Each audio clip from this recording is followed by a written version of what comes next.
Les petits riens. Les petits riens qui font du bien et qui ne coûtent rien. Sentir l'odeur du pain grillé ou du chocolat quand on se réveille. Faire un concours de grimaces seul devant la glace.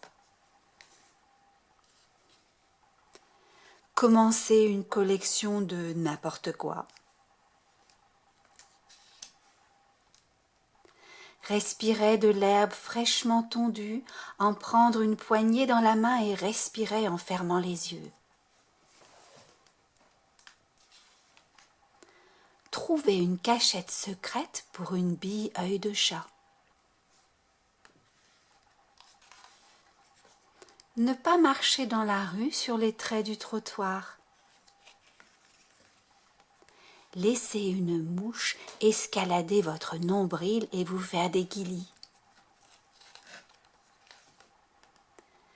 Respirez l'odeur du poulet rôti l'hiver dans la rue près de la charcuterie. Se boucher les oreilles en cadence pour entendre le ouin-ouin des bruits déformés. Lécher un plat, surtout après la préparation d'un gâteau au chocolat. Inventer un alphabet secret pour écrire des messages. Se gratter quand ça vous gratte. Dire des gros mots, pas trop haut. L'été, attendre une étoile filante la nuit pour faire un vœu.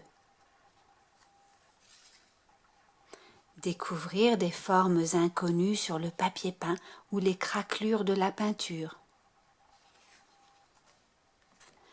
Pendant un voyage, compter toutes les voitures rouges.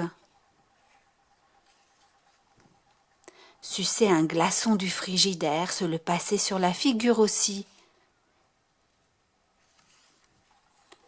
Inventer des mots et des phrases dans des langues qui n'existent pas. Se faire des boucles d'oreilles avec des cerises doubles. Regarder se déformer les nuages qui défilent comme dans un film. Respirer le parfum d'un livre neuf. Faire pipi quand on en a très envie, caca aussi. En automne, marcher en faisant craquer les tas de feuilles sèches. Se coucher au milieu de toutes ces peluches. Fabriquer de la gadoue bien noire avec de la terre et de l'eau, puis touiller avec un bâton. Garder un chewing-gum qui a encore du goût dans un petit papier pour plus tard. Croquer le pain chaud en sortant d'une boulangerie.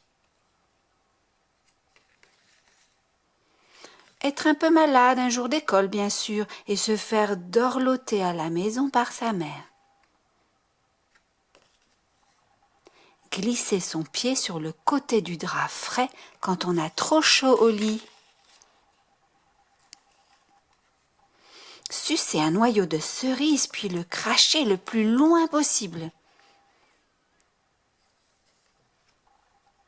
Se souvenir avant de s'endormir d'un beau rêve en couleur pour essayer de rêver la suite. Lire Peter Pan avant de s'endormir pour rêver qu'on s'envole.